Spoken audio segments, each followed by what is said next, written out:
Bismillahirrahmanirrahim. Assalamualaikum warahmatullahi wabarakatuh. Selamat siang, yang terhormat Bapak Ibu dan teman-teman sejawat sekalian. Tak lupa selamat datang kepada Dr. Wismandari Wisnu dan Dr. Rita Ramayulis. Terima kasih atas kehadirannya di webinar series DM seri kedua ini.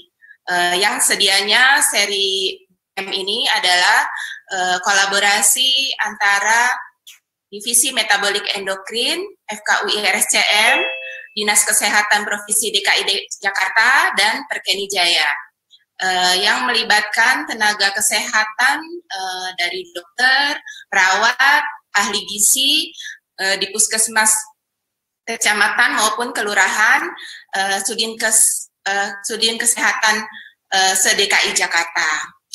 Pada siang hari ini kita semua berkumpul akan mendengarkan dan berdiskusi mengenai topik yang sangat menarik. Insya Allah di mana masih memasuki bulan Syawal, peralihan dari puasa ke Lebaran, di mana pola makan yang kurang terkontrol, terutama untuk penyandang diabetes, maka topik ini insya Allah akan sangat menarik, yaitu pengelolaan diet pada penyandang diabetes di pelayanan kesehatan primer memasuki new normal selama pandemi COVID-19. Pada kesempatan kali ini akan ada dua pembicara. Yang pertama adalah Dr. Wismandari Wisnu, spesialis penyakit dalam KEMD Finasim, dan Ibu Dr. Rita Ramayulis DCN MKes. Tapi untuk sebelum memulai acara ke materi pembicara 1 dan 2, mari kita dengarkan sambutan dari Ibu Endang Sriwahyuningsih MKM. Beliau adalah Kasih Penyakit Tidak Menular Kesehatan Jiwa Nafsa di Dinas Kesehatan Provinsi DKI Jakarta. Kepada Ibu Endang, kami persilakan.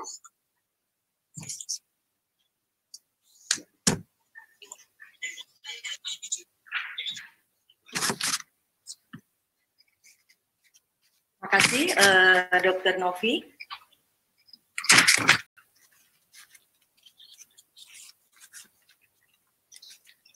Assalamualaikum warahmatullahi wabarakatuh. Yang terhormat narasumber Dr. Wismandari Wisnu, spesialis penyakit dalam KEMD Finasim, dan Dr. Rita Ramayulis DCN MKes, para profesor, dokter, rekan sejawat, Bapak Ibu peserta webinar yang berbahagia, selamat siang, salam sejahtera bagi kita semua.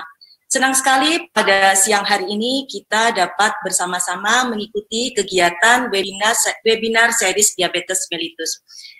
Ibu Bapak peserta webinar yang saya hormati, perkenankan saya Dr. Endang dari Dinas Kesehatan Provinsi DKI Jakarta akan memberikan sedikit overview mengenai kegiatan webinar series Diabetes Mellitus ini. Kegiatan webinar series ini merupakan hasil kolaborasi antara Dinas Kesehatan Provinsi DKI Jakarta, kemudian Divisi Metabolik Endokrin FKUI RSCM, serta Perkeni Jaya.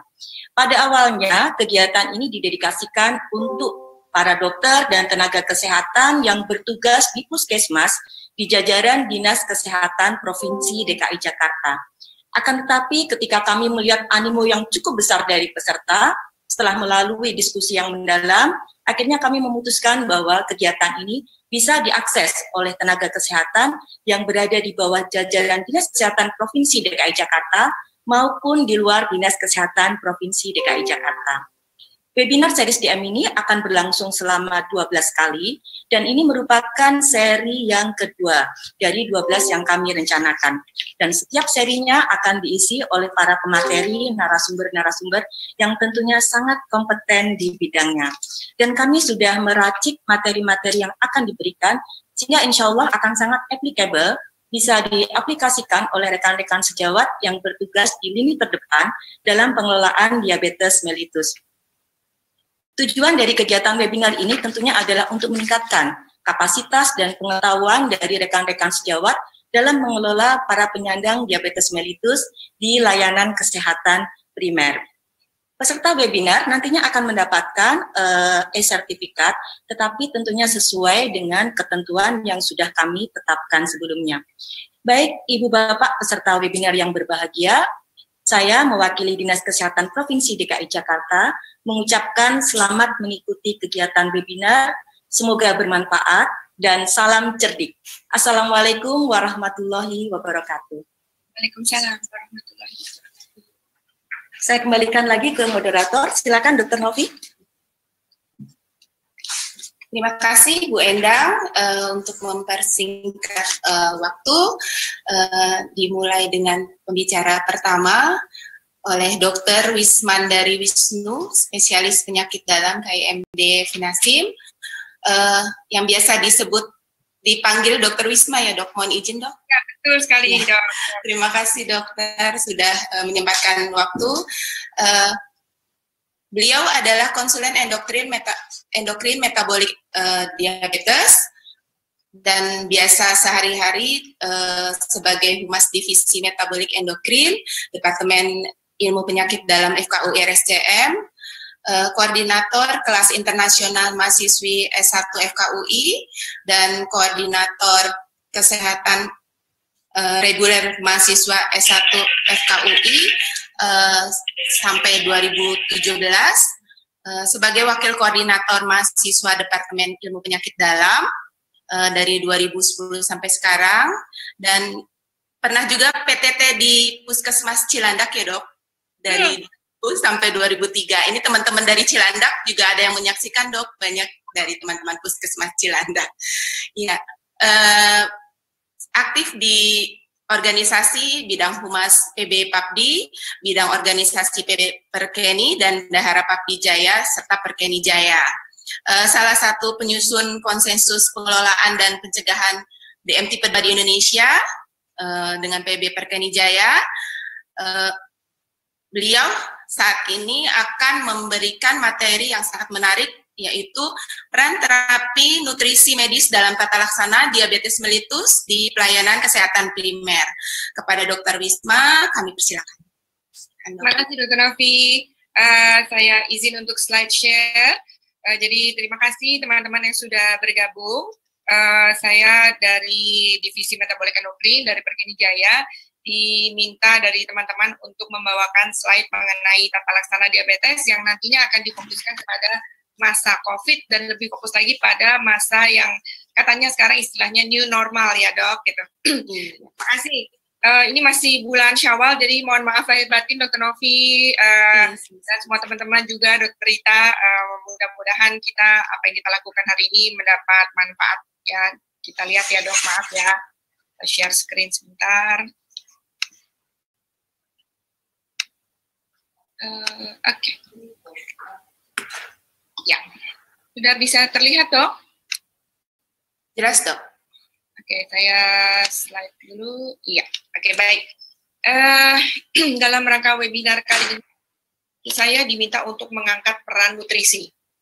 Di mana peran nutrisi ini pada diabetes memang sangat erat ya. Tidak bisa dipisahkan bahwa kalau diabetes itu nutrisi memegang peranan penting dalam rangka mengontrol gula darahnya dan juga komplikasi ke depannya. Ya, kalau kita lihat yang pertama kali yaitu peran nutrisi medis pada tata laksana diabetes mellitus secara umum dulu ya. Kita nggak bicara COVID, nggak bicara yang lain-lain. Nah, sebelum masuk ke sana, saya ingin teman-teman itu sadar penuh bahwa saat ini posisi kita itu udah tinggi sekali nih. Jadi kalau kita lihat saat ini posisi kita di Western Pacific itu peningkatannya sampai 31%. Ini adalah atlas tahun 2019. Sedangkan posisi kita saat ini itu ini yang tahun 2019 itu ada di posisi ke-7. Dan diprediksikan tahun 2030 itu masih di posisi 7. Tapi sayangnya kalau diprediksikan di kemudian hari, bukan sayang sih, alhamdulillah ya, itu kita turun jadi nomor 8 gitu. Jadi jarang-jarang kita masuk ke dalam 10 besar. Nah, kali ini ini jangan-jangan COVID kita juga masuk 10 besar, jangan sampai ya. Kemudian kita lanjutkan ya. Nah, dengan melihat angka yang begitu besar pada dengan pasien diabetes kita, maka kita harus menyadari penuh bahwa tata laksana kita harus baik. agar tadi prediksi yang tadi dibilang masih di angka ke-7 itu bisa makin turun, bahkan nanti kalau bisa keluar dari 10 besar. Nah, tata laksananya supaya bisa turun-turun angka kita, yaitu dengan pilar yang memang sudah disusun, dan pilar ini berlaku untuk di seluruh dunia. Pertama, edukasi. Edukasi adalah apa yang kita lakukan saat ini ya. Kemudian terapi nutrisi medis, nah ini akan diangkat dalam edukasi kita hari ini. Kemudian latihan fisik, dan yang ketiga baru terapi farmakologis. Untuk latihan fisik dan terapi farmakologis memang tidak akan kita bahas karena nanti terlalu lama ya dok ya. Kita lanjut aja mengenai terapi nutrisi medis yang memang hari ini adalah fokusnya. Ya, secara umum tadi sudah dikatakan di awal bahwa pola makan yang sehat itu sangat mendukung tata laksana dan kemudian juga komplikasi dan juga prognosis pasien-pasien diabetes. Dari terapi yang tadi 4 pilar itu, tujuannya ada beberapa. Salah satunya adalah A1C-nya di bawah 7, tekanan darahnya juga di bawah 140-80, LDL-nya dan juga trigliseridnya di bawah 100 dan di bawah 150, dan HDL-nya di atas 40 atau 50. Nah, dari semua tata laksana tadi yang pilar-pilar itu, tujuannya adalah ke ini. Jadi jangan fokus ke A1C-nya saja gitu ya, jangan ke gulanya saja. Selain itu, terapi nutrisi medis ini juga bertujuan untuk selain menurunkan gitu ya kalau memang dia obes atau overweight, kemudian mempertahankan berat badan tersebut. Jadi jangan turun kemudian naik lagi gitu ya. Jadi tujuannya terapi yang kita lakukan ini adalah selain turun kemudian di maintain di situ. Gitu. Kemudian juga mencegah dan menunda komplikasi diabetesnya, dan memberikan individu dengan alat praktis untuk perencanaan makan sehari-hari. Ya, tujuannya seperti itu. Kalau perhitungan kalori, rasanya teman-teman pasti sudah tahu ya, sudah hafal. Cuman ini hanya mengingatkan saja, rumus Broca yaitu 90% dikali tinggi badan dikurangi 100 dikali 1 kg. Nah, kalau kita ngomongin normal, yaitu ideal plus 10%. Tapi kalau dalam menghitung perhitungan kalori, itu kita pakai berat badan ideal, ya.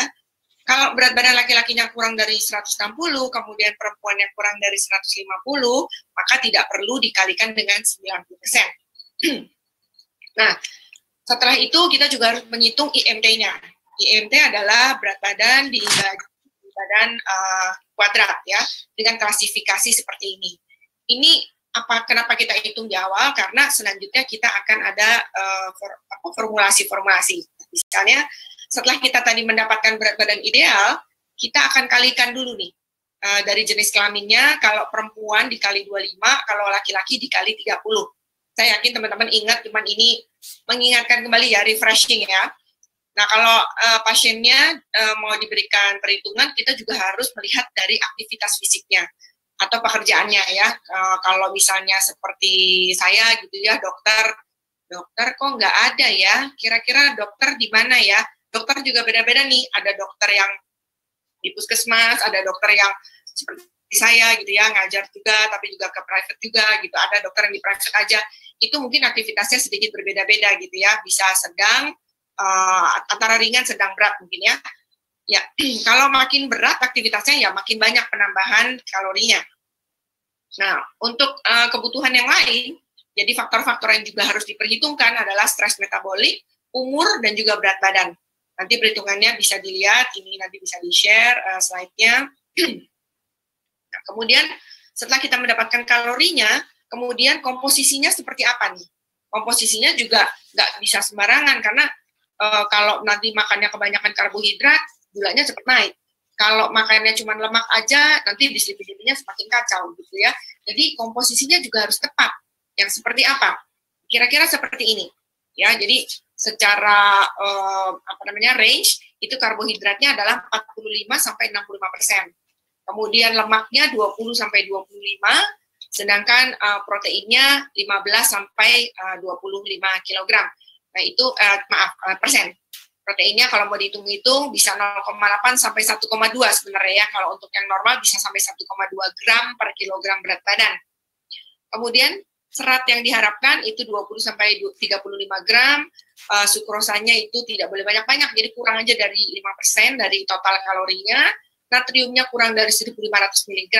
Nah, ini komposisi yang diharapkan pada penyandang diabetes.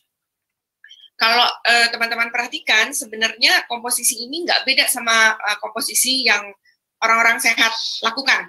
Jadi kalau misalnya teman-teman dari gizi, mungkin dari pembicara berikutnya, Bu Rita nanti akan menyampaikan, untuk orang sehat sebenarnya juga komposisinya ya seperti ini gitu ya.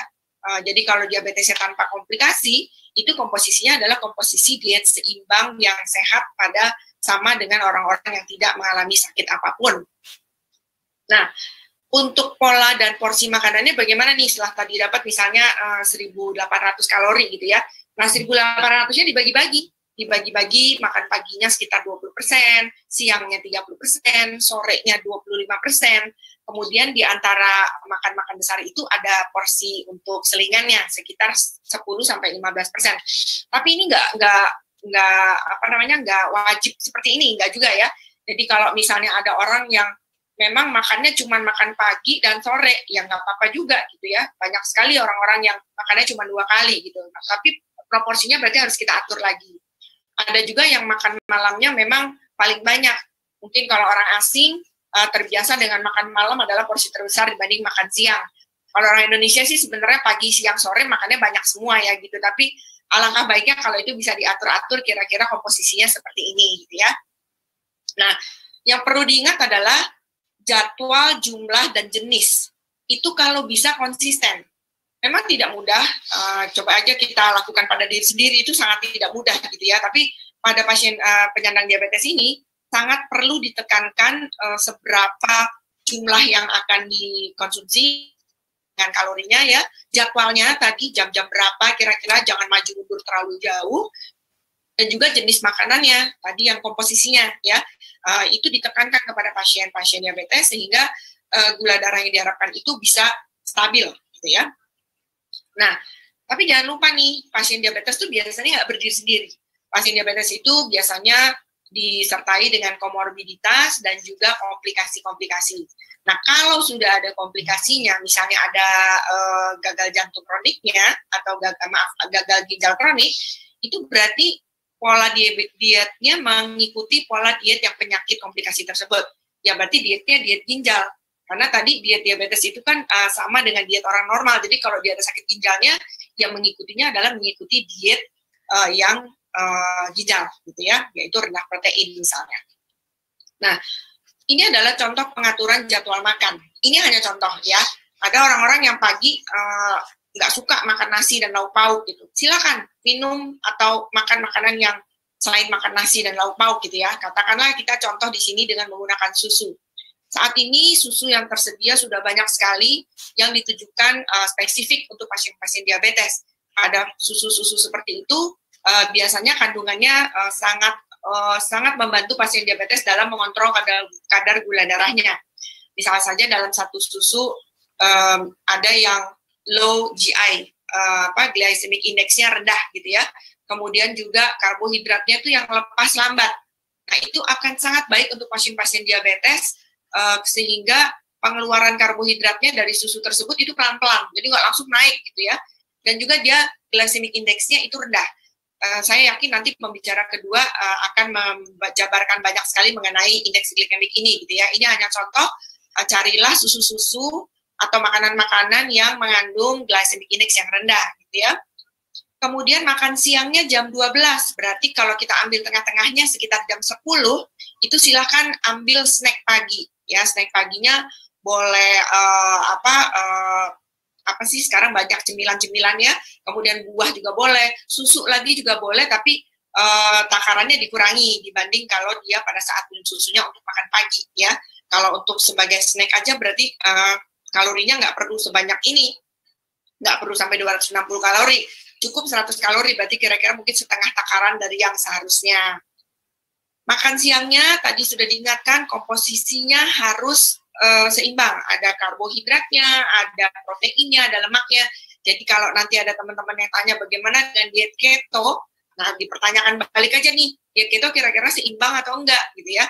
Kalau kita lihat kan di sini ada protein, di protein juga ada sayurnya, ada karbohidratnya, jadi lengkap gitu. Itu yang diharapkan ya. Kemudian kalau makan malamnya jam 7, berarti kita ambil tengah-tengahnya sekitar jam 4, itu silakan snack sore lagi.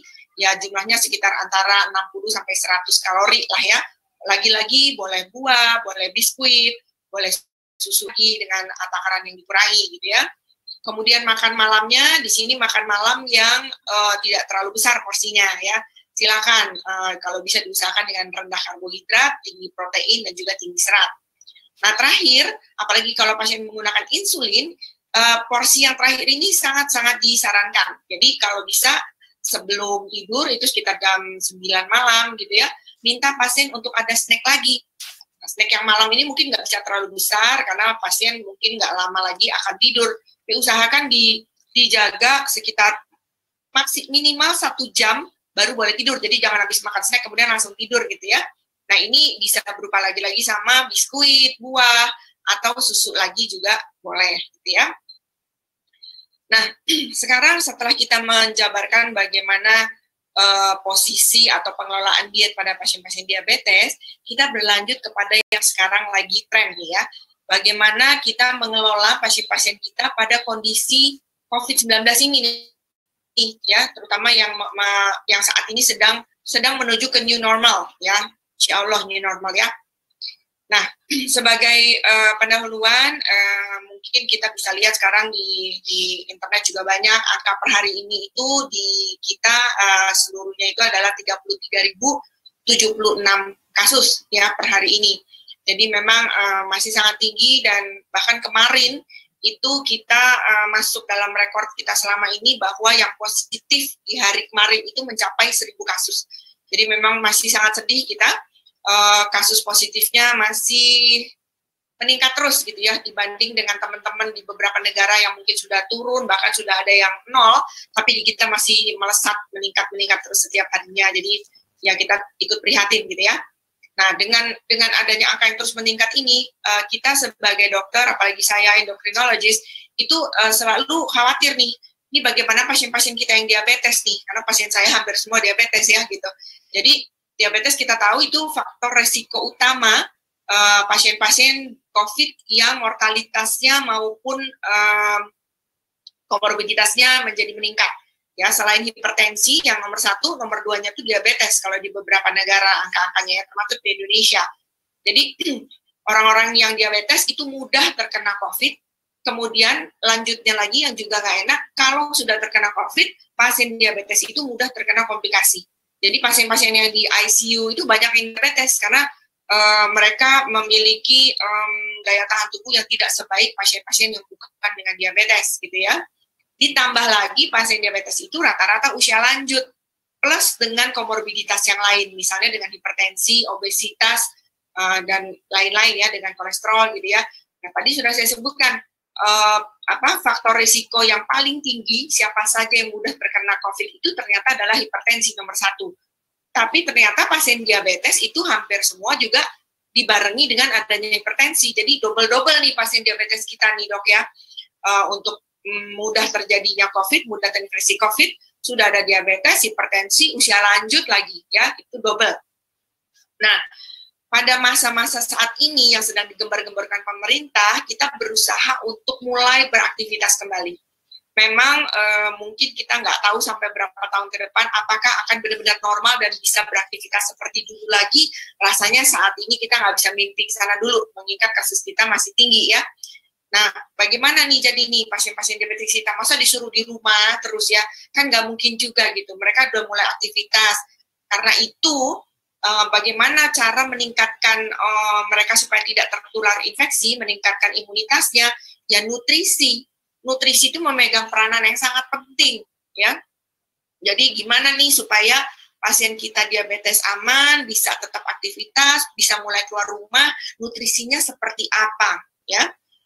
Kita tahu nutrisi itu pada pasien diabetes apalagi memegang peranan penting ya. Selain tadi untuk diabetes sehari-hari, apalagi pada masa COVID ini nih, imunitasnya harus baik nih. Setelah kena pun jangan sampai masuk ke komplikasi. Jadi nutrisinya harus bagus ya. Ada satu studi di Cina itu prevalensi malnutrisi pada pasien-pasien COVID ya apalagi yang usia lanjut itu sampai 50%. Itu sangat besar ya, terutama pada pasien-pasien diabetes. Kemudian juga studi lain pada Aspen itu usia tua yang memiliki komorbiditas, salah satunya adalah diabetes, itu harus dilakukan screening dan assessment malnutrisi ya. Kalau sekarang mungkin hanya pada pasien-pasien geriatri aja assessment ini atau screening ini. Sekarang usia lanjut dan diabetes itu langsung di screening, ini malnutrisi atau enggak gitu ya. Pada malnutrisi kita jadi bukan hanya mikir yang gizi kurang, tapi juga yang gizi lebih, yang obesitas, itu ternyata memberikan prognosis yang lebih buruk pada pasien-pasien yang terinfeksi COVID-19. Nah, kalau tadi sudah dikatakan nutrisi itu penting, kenapa? Karena ternyata diabetes itu kan terkait dengan penurunan sistem imun, ya, baik yang seluler maupun yang humoral. Sehingga kalau kita bisa meningkatkan sistem imunnya, ya diharapkan pasiennya juga tidak terlalu mudah terkena COVID, gitu ya. Jadi caranya adalah tadi dihitung dulu nutrisinya berapa, kalorinya berapa, kemudian baru kita lihat komposisinya. Nah, komposisinya kalau kita lihat saat ini usahakan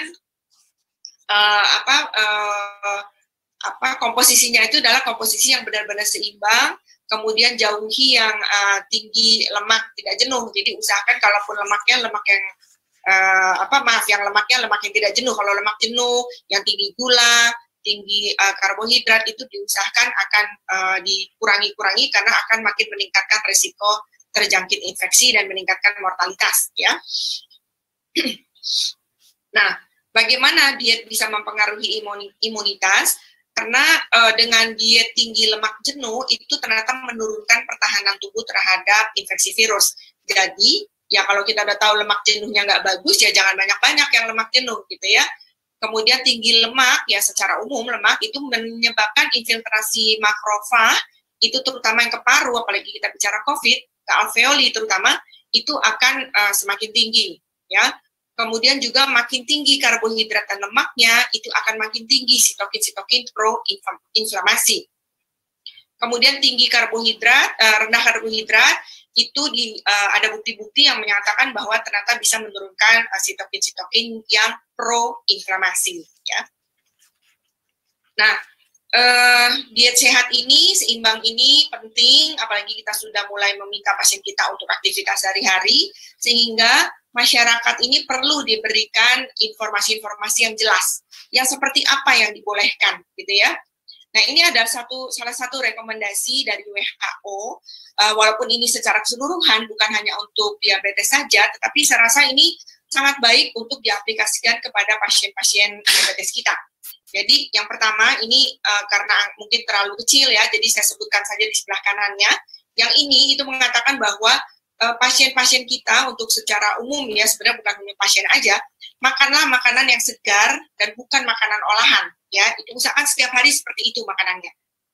Kemudian minum air yang cukup, kurangi garam dan gula, kurangi juga asupan lemak dan minyaknya, dan juga hindari makan di luar. Nah, mungkin ini agak sulit nih untuk orang-orang seperti saya yang tidak bisa masak ya, dan tidak ada mbak nih, jadi curhat ya. Itu kita perlu menghindari makanan di luar gitu. Jadi kalaupun memang terpaksa harus makan makanan dari luar seperti saya, kita usahakan sekali tetap makanan-makanan yang sehat ya gitu ya. Dan dalam rangka COVID-nya kalau bisa jangan makanan yang mentah ya. Dan yang terakhir juga diangkat oleh WHO adalah kalau diperlukan perlu ada dukungan konseling secara dari sisi psikologisnya. Nah tadi kalau kita lihat makanan segar, salah satunya yang diangkat adalah di sini buah, sayur, kemudian kacang polong, kemudian gandum, biji-bijian ya, berasnya, beras merah misalnya, kentang, singkong, ubi dan lain-lain ya. Itu adalah makanan-makanan yang disarankan untuk diperbanyak gitu ya. Selain itu protein tentu daging, ikan, telur, susu juga harus. Kemudian kalau memang mau memilih sayur mentah dan buah segar, saya sangat harapkan Bapak Ibu menyarankan ke pasiennya adalah sayur mentah yang memang diolah sendiri gitu ya, jangan beli kemudian sayurnya masih sayur mentah karena kita tidak yakin dengan kebersihannya. Nah kalau kita mau masak sayur ya juga nggak mentah-mentah banget kan ya, kita misalnya mau dimasak itu tapi jangan lama-lama supaya kandungan zat gizi yang kita inginkan itu masih tetap ada dan masih fresh gitu ya. Kemudian kalau menggunakan buah atau sayur kaleng, hindari produk-produk yang banyak garam atau gula ya. Ini pun kalau perlu banget ya, ini makanya ditaruhnya di bawah. Kalau tadi kita bilang dari WHO juga bahwa minum harus cukup, itu sekitar 8 sampai 10 gelas per hari ya. Sangat penting dalam menghindari pasien-pasien kita untuk terjadinya dehidrasi. Apalagi kalau gulanya masih makin tinggi, itu kan poliuri ya, pasiennya gampang kencing gitu. Jadi dehidrasi itu sangat riskan pada pasien-pasien yang gulanya masih belum terkontrol dengan baik, sehingga minumnya harus cukup ya. Kemudian di rekomendasi yang berikutnya tadi adalah kurangi asupan lemak dan minyak ya. Jadi pilih makanan lemak yang tidak jenuh ya, yang tadi udah disebutkan gitu. Dan kalaupun pada daging-dagingan juga pilih daging yang tidak berlemak gitu ya. Nah, kalau mau milih daging, silakan diedukasikan daging kalau bisa, kalau suruh milih, pilih yang lebih, pilih dagingnya yang daging putih, misalnya ayam gitu ya, ikan gitu. Kenapa? Karena biar bagaimanapun walaupun milih daging merah yang nggak ada lemaknya, tetap kadar lemaknya biasanya yang merah itu lebih tinggi dibanding yang putih, sehingga putih lebih direkomendasikan. Kemudian daging olahan itu kalau bisa nggak usah, karena banyak garamnya, banyak lemaknya, dan banyak gulanya juga gitu ya. Kalaupun harus memilih produk susu, itu silakan pilih yang rendah lemak, yang low GI, dan juga karbohidratnya yang lepas lambat ya. Susu-susu sekarang udah banyak yang ditujukan untuk diabetes ya. Dihindari juga lemak trans ya, makanan olahan tuh banyak mengandung lemak trans. Kemudian ada bukti juga mengatakan bahwa konsumsi lemak tak jenuh ternyata bisa menurunkan komplikasi kardiometabolik ya. Jadi udah diabetes jangan sampai kena jantung. Jadi ikuti yang tadi lemak-lemaknya ya. Nah, garam dan gula ini juga jangan sampai mereka nggak konsumsi garam sama sekali gitu, karena nanti juga hiponatremi juga ada masalah lagi. Jadi tetap ada konsumsi, tetapi 5 gram saja, 1 sendok teh untuk 1 hari ya. Kemudian bumbu-bumbu seperti kecap itu juga masih boleh. Jadi jangan sampai pasien diabetes itu jangan pakai garam banyak-banyak karena ada hipertensinya misalnya, nggak boleh sama sekali pakai garam, kecap nggak boleh, ya nggak juga, nanti kasihan mereka nggak makan ya, tapi dikurangi aja. Kemudian asupan yang tinggi kadar gula seperti jus, buah gitu ya, banyak sekali pasien-pasien yang salah persepsi, mereka minum jus buah, padahal sebenarnya dengan minum jus buah itu artinya buah yang masuk bisa sampai 3-4 buah, dan itu terlalu banyak, sehingga akhirnya gulanya menjadi terlalu besar ya. Jadi disarankan untuk dimakan aja, jangan diminum, jangan bikin jus banyak-banyak gitu buahnya. Ya, sebagai slide yang terakhir, selain yang tadi sudah disebutkan nutrisi-nutrisi harus adekuat dan lain-lain, ada hal-hal lain yang juga harus ditekankan pada pasien-pasien diabetes, yaitu minum obatnya harus sesuai petunjuk ya. Ada yang memang harus dikurangi dosisnya, ada yang harus dinaikkan karena stres ya, sehingga gulanya naik gitu. Dan itu tidak sedikit pasien-pasien saya yang gulanya menjadi naik gara-gara COVID ini gitu ya.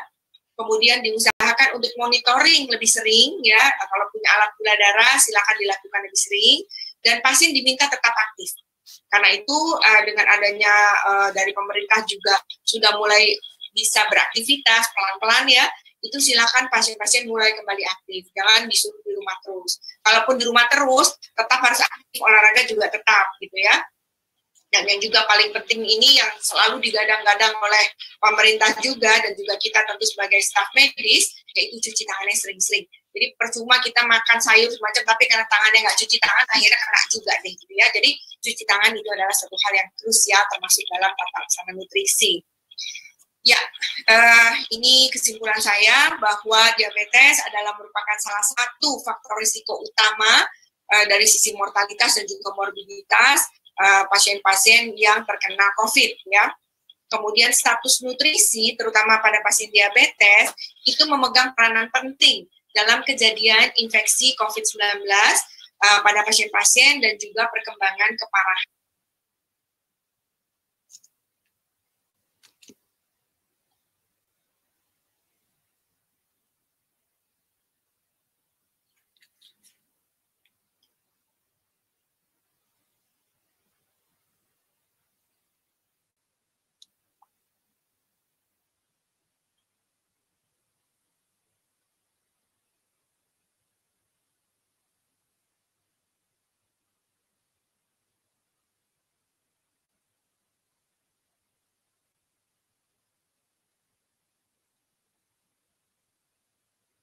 seimbang dan juga sehat ya, dalam rangka untuk menjaga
kembalian itu.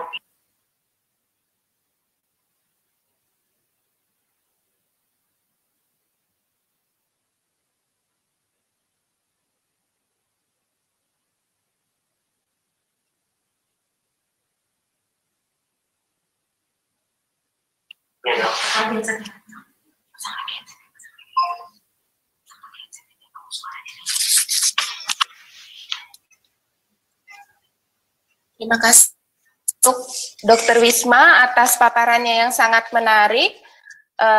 Semoga teman-teman, ini udah banyak yang chat dok, bertanya, nanti kita simpan dulu ya dok, setelah pembicara kedua. Dilanjut, pembicara kedua adalah Dr. Rita Ramayulis DCN MKes. Beliau adalah ahli gizi dan konsultan kesehatan, Ketua Umum Indonesian Sport Nutritionist Association, pengurus DPP Persagi, Persatuan Gizi Indonesia, menulis berbagai buku gizi dan kesehatan, salah satu dosen di berbagai perguruan tinggi di Jakarta, dan berbagai aktivitas sosial yang sangat banyak yang diikuti. Juga penghargaan-penghargaan, salah satunya adalah Indonesian Award 2019 kategori pemerhati autoimun terbaik, karena beliau juga pemerhati autoimun. Untuk topik Dr. Rita adalah strategi perencanaan makan pada penyandang diabetes selama pandemi COVID-19. Kepada Ibu Rita, kami persilakan. Ya, baik. Terima kasih Dr. Novi. Bismillahirrahmanirrahim. Assalamualaikum warahmatullahi wabarakatuh. Baik, yang saya hormati Dr. Endang, Kasih PTM dari Dinas Kesehatan DKI, kemudian Dr. Wisma, narasumber kita yang pertama, dan kemudian seluruh panitia yang telah bekerja keras dari beberapa waktu kemarin ya, untuk uji coba dan lain sebagainya. Dan tentu kepada semua peserta webinar yang katanya sudah mencapai lebih dari 2.000 peserta, luar biasa sekali. Nah baik, saya akan melanjutkan materi yang telah disampaikan oleh Dr. Wisma tadi, pembuka untuk terapi medisnya.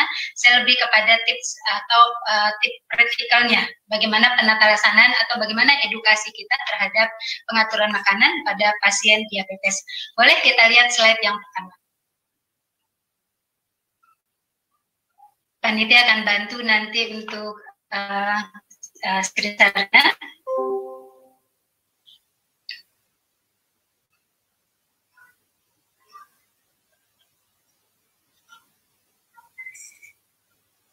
Iya, sembari menunggu panitia untuk screen share materi, Bapak Ibu peserta seminar semuanya, saya ingin menjelaskan bahwa ketika kita berbicara tips mengenai tips praktikal untuk pengaturan makanan penderita diabetes atau diabetisi, tentu kata kuncinya adalah bagaimana kita membuat respon insulin itu tidak terlalu tinggi yang berasal dari makanan yang diberikan. Kita ketahui bahwa beberapa kelompok makanan itu sebagian besar akan menghasilkan glukosa pada hasil akhir metabolismenya. Nah, glukosa inilah tentu yang akan menentukan apakah respon insulin itu menjadi tinggi, atau respon insulin itu sedang, atau respon insulin itu rendah. Nah, tentu saja respon insulin yang semakin rendah itu akan membuat tata laksana gizinya semakin baik. Ya, mari kita lihat tentang slide ini. Ya. Ya, ini adalah tip praktikal dalam merencanakan diet untuk diabetisi. Boleh kita lanjutkan, next. Ya, ini biodata saya, kita lanjutkan lagi.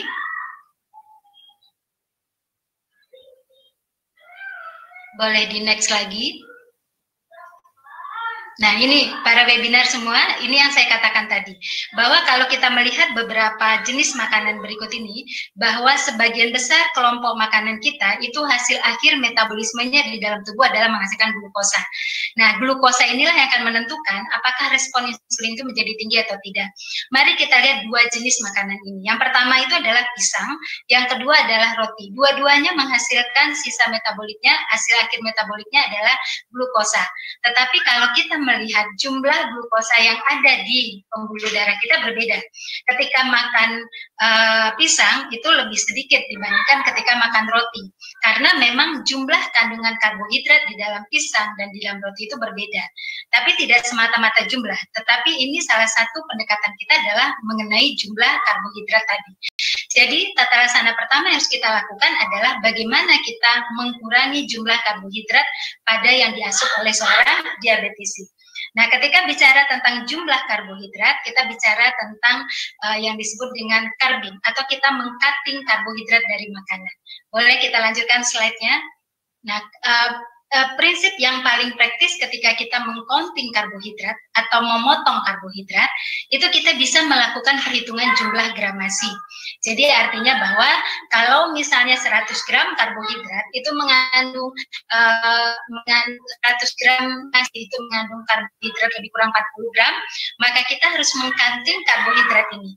Nah, Bapak Ibu, untuk meng-counting karbohidrat tentu tidak meng-counting karbohidrat tentu ada aturannya. Nah, aturan yang kita pakai adalah menggunakan 1 serving karbohidrat yang setara dengan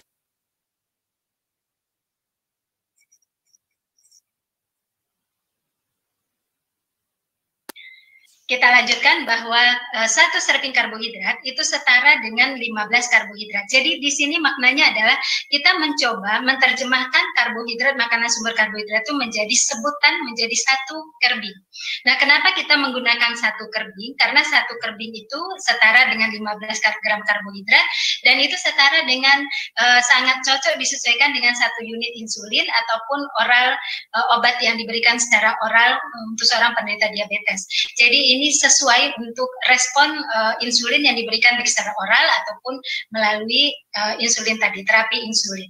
Nah, kalau kita berikan contoh seperti ini adalah ketika seseorang membutuhkan kalori 1.500, nah Bapak Ibu tadi perhitungannya sudah disampaikan oleh Dr. Bisma, ketika dapat kita hitungan kalorinya, misalnya 1.500, kita akan mengambil range karbohidrat di sana, dimulai dari 45% sampai 65%. Nah, nanti kalau ditanya pemilihannya, apakah saya akan mengambil 65 atau mengambil 45?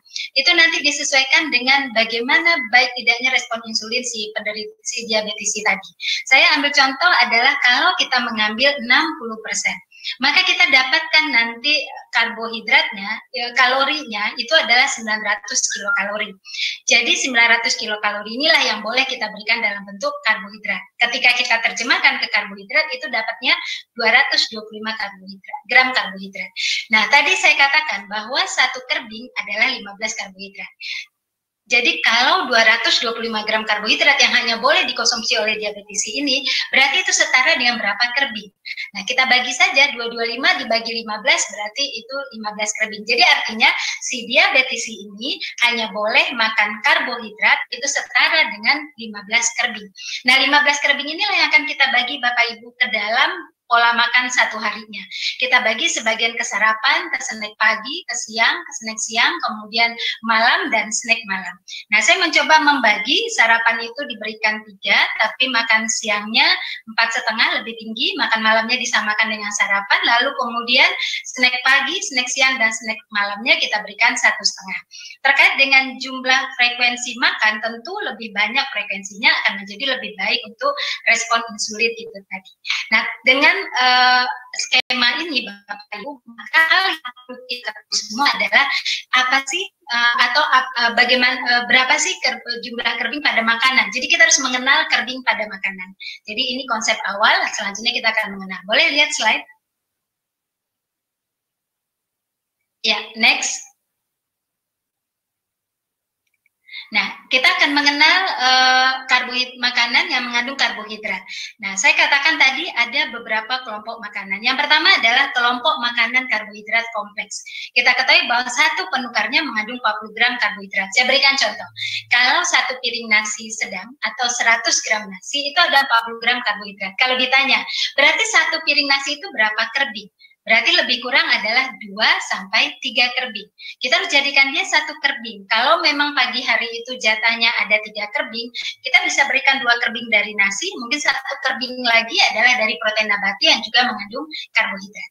Nah, kita lihat yang kedua, yang jumlah karbohidrat yang tertinggi pada kelompok kedua adalah pada buah-buahan. Nah, buah-buahan itu satu penukarnya itu mengandung 12 gram karbohidrat. Saya berikan contoh. Satu penukar pepaya itu adalah 110 gram. Berarti 110 gram pepaya itu adalah 12 gram karbohidrat. Nah, kalau dia 1 kerbing berarti berapa gram pepaya? Berarti tentu lebih dari 110 gram. Karena 110 baru 12 gram karbohidrat. 1 kerbing adalah 15 gram karbohidrat. Nah, kelompok ketiga yang tinggi juga kandungan karbohidratnya itu adalah kelompok karbohidrat sederhana. Seperti gula pasir, gula aren, dan madu. Nah, Bapak Ibu, khusus untuk kelompok ini tidak kita hitung dalam bentuk kerbing. Kenapa demikian? Karena ini memang tidak dianjurkan untuk diberi dalam bentuk tunggal. Jadi yang gula pasir, gula aren, karbohidrat sederhana ini, yang definisi gula yang dimunculkan oleh WHO termasuk di dalamnya adalah sari buah, juga madu, itu tidak boleh diberikan dalam bentuk tunggal, tidak boleh diberikan menjadi bentuk makanan, tetapi boleh sebagai campuran bumbu. Jadi kalau misalnya kita mengolah sayur lodeh, supaya rasanya tidak terlalu tajam asinnya, supaya ada rasa manisnya, kita bisa menambahkan gula pasir sebagai bumbu. Dan itu pun tadi Dr. Wisma sudah katakan, yaitu sebesar 5% dari energi total yang boleh bersumber dari karbohidrat ini. Jadi kalau hanya 5%, kalau untuk orang yang kebutuhannya 2000 kilokalori, itu hanya sekitar 25 gram. Nah, 25 gram itu adalah 2 sendok makan. Dan itu hanya boleh ditambahkan sebagai bumbu atau tambahan pemanis pada karbohidrat kompleks dalam jumlah sedikit, tidak dalam bentuk minuman. Kita lanjutkan lagi, next. Makanan lain yang mengandung karbohidrat. Susu adalah urutan keempat yang karbohidratnya tinggi, yaitu sekitar 10 gram karbohidrat. Tapi susu tidak disebut sebagai gula, karena laktosa yang ada di dalam susu itu sudah berada asli di dalam campuran itu, jadi bukan sengaja ditambahkan. Nah, kalau satu takar susu 10 gram karbohidrat, berarti 1 gelas susu itu belum 1 kerbing, itu baru 2/3 kerbing. Jadi kita kalau seorang diabetesi makan 1 gelas susu, kemudian satu lagi dia makan snack apa, kita tinggal hitung aja tuh udah berapa kerbing. Kalau jatahnya pagi adalah 3 kerbing misalnya. Nah, Bapak Ibu selanjutnya adalah protein nabati. Itu juga mengandung karbohidrat. Tahu, tempe, kacang tanah, kacang merah, kemudian kacang hijau, itu untuk satu penukarnya mengandung 7 gram karbohidrat. Jadi kalau dia menjadi 1 kerbing, misalnya seorang diabetesi mengkonsumsi 1 potong tahu, dia baru setengah kerbing. Kalau dia mengkonsumsi 2 potong tahu, yang satunya itu adalah lebih kurang 110 gram, atau tempe, satu penukarnya 50 gram, dia makan 2 potong tempe, berarti 2 kali 50 gram, baru dia dapat 1 kerbing. Ya, nah selanjutnya adalah yang mengandung karbohidrat itu kelompok sayuran. Nah, menariknya di kelompok sayuran ini ada sayuran tipe A yang karbohidratnya diabaikan. Jadi boleh dimakan sesukanya si penderita diabetes ini, si diabetesi ini. Nah, kemudian kalau tipe B itu masih ada 5 gram dan tipe C masih ada 10 gram. Itu pun belum sejumlah 1 kerbing. Nah, ini kita kenali dulu, baru kita bisa menghitung kerbing ini kita terjemahkan ke dalam menu satu hari seorang diabetesi. Next. Nah, sekarang saya coba bantu. Nah, tapi ini saya nggak jelaskan satu persatu karena waktu kita nggak lama, kan slide bisa diperoleh oleh peserta. Saya udah coba bantu susunin kerbingnya. Nanti kalau kita melayani diabetisi, pelayanan pada seorang diabetisi, memang seharusnya daftar kerbing ini ada pada panduan kita. Jadi kalau saya suka saya tempel pada buku yang untuk melayani seorang diabetisi. Jadi saya punya daftar itu. Jadi tinggal gampang menariknya ya. Nah, seperti misalnya satu kerbingnya nasi itu 1/4 gelas gitu lah contohnya. Jadi satu kerbingnya kentang itu 1/2 buah. Jadi kalau seorang diabetisi itu mengkonsumsi kentang 1 buah, dia berarti sudah mengkonsumsi 2 kerbing. Jadi kalau satu kerbingnya itu baru 1/2 buah. Nah, kalau mie itu 1/3 mie kering yang kita suka beli mie instan atau mie yang biasa, 1/3-nya itu 1 kerbing. Kalau dia makan mie-nya itu 1 porsi yang dia beli, itu dia sudah mengkonsumsi 2,5 kerbing karbohidrat. Kira-kira seperti itu. Nanti Bapak Ibu bisa baca sendiri. Nah, seperti cracker itu 2 keping itu 1 kerbing. 2 keping cracker yang tanpa gula, nah, itu dianggap 1 kerbing. Nah, seperti roti, 1 lembar roti itu 1 kerbing. Jadi kalau kemudian kita pakai 2 itu sekian. Nah, nanti tinggal bisa dihitung. Lanjut. Nah, gramasi yang saya tuliskan pada bawah gambar Bapak Ibu itu adalah gramasi berat bahan. Tapi semua kandungan karbohidratnya ini adalah 1 kerbing, yaitu 15 gram karbohidrat. Next.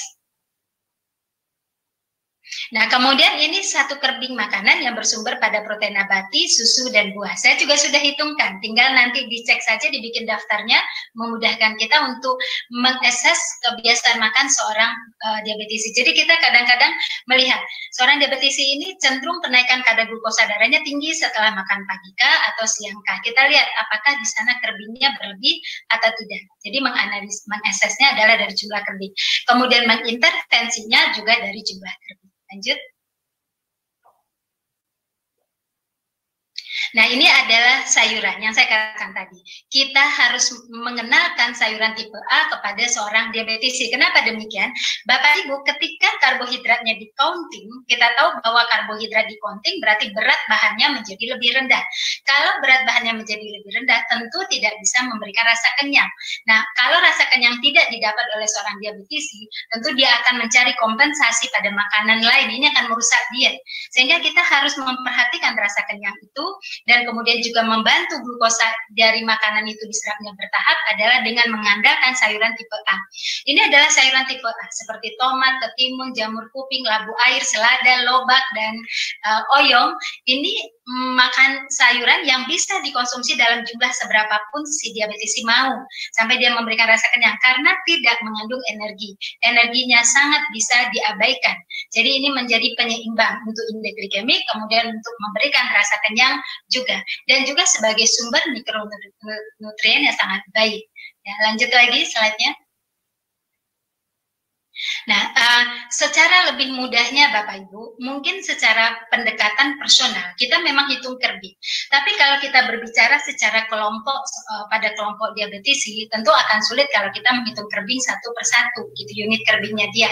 Maka kita mempunyai yang disebut sebagai piring makan model T. Ini adalah penata laksanaan diet yang diterjemahkan pada piring makan untuk diabetisi yang dikeluarkan oleh Direktorat PTM Kementerian Kesehatan Republik Indonesia. Mereka mengeluarkan bentuk piring makan yang kita sebut sebagai piring makan model T. Bapak Ibu coba lihat, dalam satu piring itu ada huruf T. Nah, huruf T itu berada pada tengah. Nah, jadi ada 3 ruang kosong di sini. Ada ruang kosong pada bagian atas yang sangat lebar, kemudian 1/3 ruang kosong ada di seperempatnya ada di sebelah kiri, dan seperempatnya ada di sebelah kanan bawah. Nah, ini penempatannya adalah seperti di sebelah kiri bawah itu adalah untuk karbohidrat kompleks. Apa saja karbohidrat kompleks boleh masuk sana. Jadi maksudnya itu untuk tempat yang akan diisi oleh nasi merah, oleh kentang, oleh mie, itu tempatnya di sana. Jadi kalau selama ini ada yang meletakkan mie pada bagian atas, tentu salah. Jadi banyak kan yang mengatakan bahwa kalau mie pakai kuah dianggap sayur, tentu tidak. Itu bagian dari karbohidrat kompleks, letaknya sebelah kiri. Jadi jumlahnya sudah jelas, hanya sekian space-nya. Nah, di sebelah kanan yang seperempat bagian bawah sebelah kanan itu adalah untuk proteinnya. Nah, protein itu hewani, nabati atau nabati dua-dua, tapi kalau hewani dua-dua tidak dibenarkan. Nah, jadi hanya boleh hewani satu, nabati satu, atau nabati dua-duanya, hewani dua-dua tidak dibenarkan karena akan ada komplikasi kepada kolesterol. Nah, ketika yang bagian atas itu Bapak Ibu itu kata kuncinya. Ini sangat berbeda dengan piring makan kita biasa yang merupakan isi piringku yang dibagi menjadi 4 bagian. Nah, yang di atas itulah kita akan menyisikan kelompok sayur. Nah, di situ akan kita letakkan sebagian itu adalah sayuran tipe B dan C yang mengandung energi, tapi sebagian lain buangannya itu adalah yang tipe A. Inilah yang akan membuat nanti satu saji makan ini akan memberikan rasa kenyang yang lebih lama, akan memberikan respon insulin menjadi lebih rendah karena dia akan membuat glukosa yang dihasilkan akan masuk secara bertahap ke dalam darah kita. Lanjut. Nah, kemudian yang saya katakan tadi, selain kita melihat jumlah, tadi jumlah karbohidrat harus menjadi perhatian kita pertama kali. Perhatian kita kedua, selain jumlah, frekuensi, jelas dikatakan. Frekuensi 6 kali makan itu jauh lebih mampu mempertahankan kestabilan kadar glukosa darah dibandingkan hanya 2 kali makan, walaupun total kalorinya sama. Jadi seorang diabetisi sama-sama mengasup 1.500 kilokalori, tapi dengan frekuensi yang lebih rendah, dia akan menyebabkan kadar glukosa darahnya menjadi tidak terkontrol. Jadi ini butuh perhatian, makanya tadi saya bagi menjadi 3 utama, kemudian menjadi 3 selingan. Next. Iya, setelah jumlah, setelah frekuensi, ada hal lain yang harus kita perhatikan Bapak Ibu, yaitu indeks glikemik. Banyak klien saya yang sudah terlatih dengan kerding, dengan jumlah karbohidrat, tapi suatu ketika masih ada respon peningkatan kadar glukosa darah yang tidak baik. Ternyata pemilihan bahannya lebih, walaupun jumlah karbonya sama, tapi indeks glikemik, respon karbo yang dihasilkan, glukosa yang dihasilkan oleh makanan juga bisa berbeda ke tubuh kita. Ini disebut sebagai indeks glikemik. Jadi indeks glikemik itu adalah respon glukosa darah terhadap makanan ini dibandingkan dari gula murni, seperti tadi yang saya katakan glukosa murni yang itu nanti terdapat pada sukrosa dan lain sebagainya. Nah, ini harus kita ketahui makanan mana yang mempunyai respon indeks glikemik yang baik tentu yang rendah. Kita lihat pada yang saya lingkar merah itu kalau makanan sumber karbohidrat seperti misalnya nasi, roti, mie jagung itu 80, itu termasuk tinggi. Tapi kemudian kalau direbus dengan rendaman air, IG-nya turun. Tapi kalau digoreng, IG-nya naik. Gitu ya. Nah, jadi teknik pengolahan juga sangat menentukan IG. Jadi IG ini ditentukan oleh bagaimana karbohidrat yang terkandung di dalamnya, lalu ditentukan juga oleh teknik pengolahannya, dan ditentukan juga oleh padu padan makanan itu. Ya. Next. Nah, sekarang seberapa pentingnya indeks glikemik diperhatikan? Fakta menunjukkan orang-orang yang bisa memperhatikan indeks glikemik makanan itu akan mengalami perbaikan kontrol glikemiknya sehingga mencegah risiko terjadinya komplikasi diabetes mellitus. Ya, next. Ya, ini Bapak Ibu, kita sudah tahu standarnya. Kalau yang dikatakan high indeks glikemik itu yang nilainya 70 ke atas, yang medium 55 sampai 69, yang low itu 54 ke bawah. Bapak Ibu bisa lihat jenis makanannya di samping kiri itu tadi. Nah, maka kemudian gambar saya di sebelah kanan, ini terjemahan dari yang high indeks glikemik. Gula, tadi kita sudah sepakati, gula tidak diberikan dalam bentuk tunggal, hanya ukuran pemberi rasa yang jumlahnya hanya 5% dari energi total. Kemudian roti putih, nasi putih itu termasuk indeks glikemik tinggi yang mempengaruhi kadar glukosa darah. Mie dan pasta mempengaruhi kadar glukosa darah. Nah, kalau dikatakan bahwa kita sudah menghitung jumlah karbohidratnya sudah sesuai, tapi masih juga kadar glukosa darahnya tidak terkontrol, maka kita akan mengganti seluruh makanan yang mengandung karbohidrat yang sama dengan indeks glikemik yang tidak mempengaruhi kadar glukosa darah. Jadi saatnya nanti kita mengganti nasi putih ke yang lain, saatnya mengganti mie dan pasta ke yang lain, saatnya mengganti tepung terigu ke jenis yang lain yang tidak mempengaruhi kadar glukosa darah secara cepat, tetapi jumlah karbohidratnya sama. Next.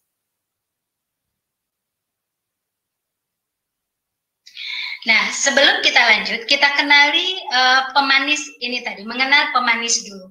Bapak Ibu, untuk pemanis, kita mengenalkan tadi dikatakan bahwa kalau gula tadi udah jelas nggak boleh diberikan ke seorang diabetisi, berarti dia hilang manisnya. Jadi kan kalau slogannya hidup menjadi tidak manis gitu kan ya, karena tidak bisa mengkonsumsi yang manis-manis. Nah, tetapi manis itu tidak berarti juga glukosanya akan tinggi. Mari kita lihat. Ada pemanis nutritif yang mengandung energi dan dia mempengaruhi kadar glukosa darah. Ini yang tadi saya katakan, yang contoh gula pasir, gula aren, madu, sirup, gula merah, yang jenis itu ada glukosa, ada fruktosa, ada sukrosa, itu yang nggak boleh, ya.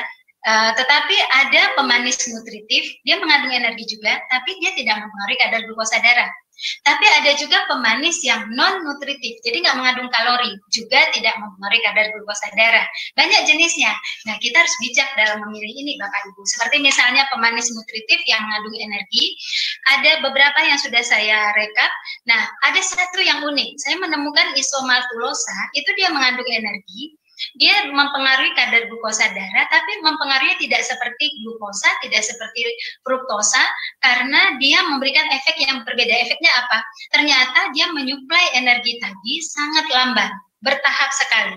Bahkan dikatakan isomaltulosa ini bisa menyuplai energi mencapai 3 jam. Jadi artinya kalau kita mengkonsumsi suatu produk untuk diabetisi atau musim makanan, dari makanan sulit kita dapat karena dia bagian terkecil dari jenis karbohidrat yang lain, sehingga memang susah kita dapat dalam jumlah banyak. Nah, ketika kita dapatkan konsumsi yang cukup, dia memberikan rasa kenyang lebih lama. Jadi menguntungkan seorang diabetisi untuk disiplin dalam pengaturan pola makannya. Nah, kalau pemanis nutritif yang mengandung energi tapi tidak mempengaruhi kadar glukosa darah, banyak jenisnya. Ada sorbitol, manitol, xilitol, maltitol. Tapi dari jurnal yang saya baca, yang rasanya paling enak memang sorbitol. Tentu rasa menjadi pertimbangan juga. Makan itu bergizi kayak apapun, kalau rasanya nggak enak juga hidup itu nggak enak gitu kan ya. Dan dia tidak menimbulkan rasa pahit dan dia tidak memiliki efek negatif. Nah, kalau yang non nutritif itu ada sakarin, siklamat, aspartam. Ini harus pintar-pintar Bapak Ibu karena banyak yang memberikan efek samping. Yang saya lingkar sukralosa itu tidak memberikan efek samping. Dan kalau dipanaskan pun manisnya tidak menjadi pahit, panisnya pun tidak hilang. Nah, gula stevia jelas itu alami, berasal dari tumbuhan stevia. Nah, jadi nanti kalau Bapak Ibu memilih produk yang cerdasnya, yang mempelajari jenis-jenis gula itu tadi. Kita lanjut lagi, next. Ya, dimajukan ke depan. Nah, setelah mengenal pemanis, kita tadi melihat ke yang nasi putih, roti putih yang saya katakan tadi, karbohidratnya udah sesuai aturan, tapi indeks glikemiknya tetap respon insulinnya tetap negatif, tetap tidak baik. Maka kita harus memilih indeks glikemik yang rendah. Nasi putih bisa diganti nasi merah, indeks glikemiknya lebih rendah. Roti putih bisa jadi roti gandum. Nasi putih bisa ke kentang, bisa ke jagung, bisa ke pot. Nah, ini adalah pilihan berikutnya. Jadi setelah memperhatikan jumlah karbohidrat, frekuensi, masih juga belum baik responnya, kita lanjut ke indeks glikemik. Nah, setelah ini, next. Nah, kemudian baru kita coba mengenal serat. Jadi indeks glikemik identik dengan adanya kandungan serat di dalamnya. Seperti tadi roti gandum, kenapa indeks glikemiknya tinggi? Karena dia juga mengandung serat lebih tinggi.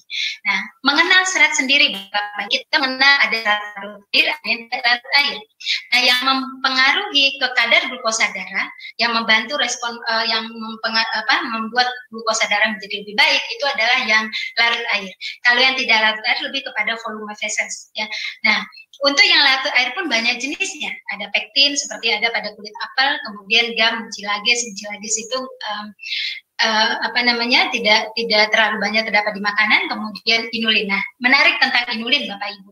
Inulin ini memang dia serat yang sifatnya prebiotik. Memang semua serat itu inulin lebih bersifat prebiotik. Jadi artinya kalau dia bersifat prebiotik, dia mampu mempertahankan jumlah mikrobiota dalam usus kita. Nah, ini kan salah satu gerbang imunitas kita pertama yang bisa meningkatkan stimulasi sistem imunitas kita. Nah, ini menjadi perhatian penting ketika masa pandemik ini, gitu ya. Dan dia inulin ini mengandung energi, tetapi tidak mempengaruhi kadar glukosa darah. Nah, ini juga cara cerdas kita untuk memilih produk-produk yang sekarang banyak. Kita melihat jenis serat apa yang dimasukkan di dalamnya, gitu ya. Lanjut. Nah, terakhir ini adalah tentang pandemi kita ini tadi. Nah, ini hanya tentang imunitas yang terkait dengan makanan. Bapak Ibu, imunitas kita itu kan sistemnya banyak sekali. Nah, yang saya lingkar-lingkar itu dekat sekali dengan makanan yang kita konsumsi. Tadi Dr. Bisma sudah jelaskan di awal, nutrisi menjadi penting untuk diperhatikan ketika masa pandemik pada seorang diabetesi, pada semua sebenarnya. Tapi hari ini kita bicara tentang yang diabetesi. Kita lanjut. Saya sudah coba kelompokkan next. Kelompok makanan, zat gizi yang memang akan mempengaruhi imunitas tubuh kita. Boleh lanjut, next. Nah, di sini saya menggambarkan zat gizi imunitas. Ya, ini adalah zat gizi yang wajib terpenuhi ketika masa pandemik ini. Kalau tidak, akan membuat penurunan sistem imunitas. Yang menariknya saya katakan adalah ketika kita mengambil protein aja, makanan kelompok protein, kita sudah mendapatkan 5 zat gizi yang berperan untuk imunitas. Kita dapat protein, kita dapat vitamin A, karena vitamin A ada di makanan sumber protein, kita dapat zinc-nya, kita dapat zat besinya, kita dapat vitamin E-nya, sudah ikut. Tapi pertanyaannya adalah, protein yang mana dulu? Karena tadi Dr. Wisma juga udah katakan, lemak jenuh hati-hati untuk imunitas tubuh kita, apalagi lemak trans, gitu ya. Nah, jadi protein mana yang akan kita pilih? Nah, di sini menjadi pemilihan kita bahwa protein yang kita pilih harus protein yang rendah lemak. Nah, kemudian pada sayur dan buah itu juga terkandung vitamin C, kemudian beta karoten, dan kemudian juga prebiotik untuk mikroflora positif. Maka pemenuhan sayur dan buah menjadi hal penting dan tidak boleh ada pergantian sayur dengan buah. Jadi tidak benar kalau dikatakan nggak suka sayur ganti buah saja, tidak demikian, karena kandungan glukosa adalah yang sangat berbeda. Untuk memastikan kecukupan sayur dan buah sebagai sumber mikronutrien tadi untuk imunitas, kita menggunakan plate yang piring makan model T tadi. Memastikan kalau itu kita lakukan 3 kali dalam sehari atau 2 kali dalam sehari, maka kita sudah menjamin kebutuhan zat ini terpenuhi. Next. Nah, ini yang saya katakan protein dengan tepat. Bapak Ibu mari lihat. Protein nabati hanya 3 gram lemak dan lebih cenderung ke lemaknya jenisnya tidak jenuh. Kemudian ayam tanpa kulit, ikan, makanan laut, putih, telur hanya 2 gram lemak. Dan semakin sedikit kandungan lemaknya, tentu dia semakin membantu sistem imunitas kita lebih baik. Nah, semakin tinggi seperti ayam dengan kulit, bebek, kornet, kuning telur, sosis, ini tidak menjadi rekomendasi kita pada saat ini. Walaupun kemudian hitungan proteinnya tercukupi, tapi cisnya ada yang tinggi lemak tidak menjadi perhatian. Jadi kita tetap harus konsen pada pemenuhan protein dan kita utamakan adalah yang mengandung lemak lebih rendah dan jenis lemaknya juga tidak jenuh. Seperti ikan, itu lemaknya adalah tidak jenuh. Lanjut. Nah, kemudian mengenai yang mikroflora usus. Nah, di sini dikatakan juga bahwa ini bisa menjadi tambahan dalam seorang menu diabetesi tadi. Jadi saya selalu sarankan ini untuk meningkatkan imunitasnya. Kita bisa masukkan untuk sumber proteinnya pemilihannya pada yogurt. Nah, Bapak Ibu, susu yogurt yang tidak tambahan gula, dia tidak termasuk dalam kategori gula yang kita maksud. Jadi definisi gula itu adalah susu yang memang ditambahkan gula, susu rasa coklat, susu rasa stroberi, susu rasa vanila, itu mengandung gula. Jadi nanti boleh membaca label dengan tulisan sugar dari sukrosa, itulah yang kita maksud dengan gula. Tapi susu yang tanpa tambahan gula itu hanya sekitar 10 gram karbohidrat, ya itu bisa. Atau yogurt yang plain, yang kental, tidak ada tambahan gula, itu bisa menjadi menunya seorang diabetesi. Nah, tapi jangan lupa, pemberian yogurt probiotik harus dilengkapi dengan prebiotiknya. Simbiotik harus terjadi. Kenapa simbiotik terjadi? Kalau ini terjadi, baru mikroflora yang akan melindungi gerbang pertahanan pertama untuk menghambat masuknya virus, bakteri, dan lain sebagainya, serta menstimulasi kerja sel darah putih akan terjadi dengan baik. Perkembangbiakannya menjadi lebih baik. Next. Nah, terakhir adalah Bapak Ibu rempah. Ya, dulu kita tidak pernah membahas rempah harus dalam bentuk minuman dan lain sebagainya. Kenapa? Karena mari lihat olahan zaman dahulu nenek moyang kita itu seluruh masakan pakai rempah. Contohnya seperti kayak rendang aja.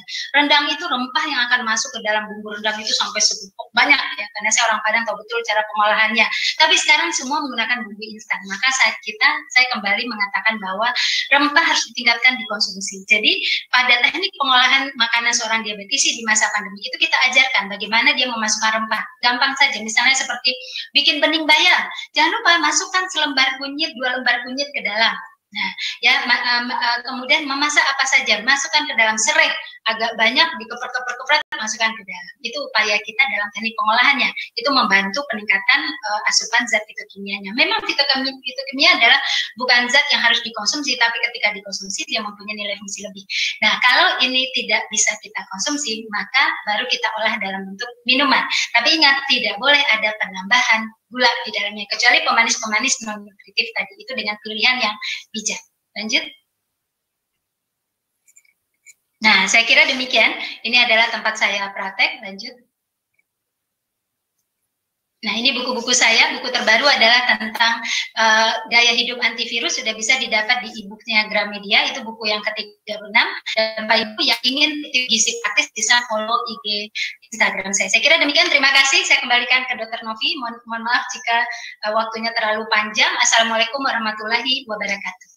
Waalaikumsalam warahmatullahi wabarakatuh. Terima kasih Bu Rita. Terima kasih Ibu Dr. Wisma. Sangat menarik sekali, ini banyak sekali chat yang masuk Dok untuk pertanyaan-pertanyaan dari teman-teman, tapi mengingat waktu mungkin akan kami pilih beberapa saja Dok. Ini mohon izin bertanya dari Ibu Farah Nuri Anissa, Sarjana Gizi MPH, izin bertanya untuk perhitungan kebutuhan energi, sebaiknya memakai berat badan indeks atau berat badan aktual ya Dok?